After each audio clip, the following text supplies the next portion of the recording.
আজকে রান্না করছি সজনে ডাঁটা আলুর ঝোল, আর হচ্ছে এখানে একদম সবুজ সবুজ ঢেঁড়স ভাজি।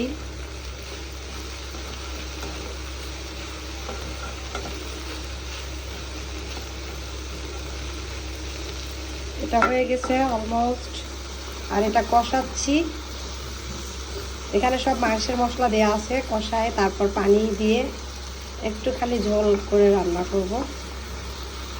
সিদ্ধ হয়ে আসলে একটু ঝোলটা একটু মাখা মাখা থাকবে, তারপর নামিয়ে নেব। কে কে এভাবে খেয়েছেন অবশ্যই কিন্তু কমেন্ট করে জানাবেন।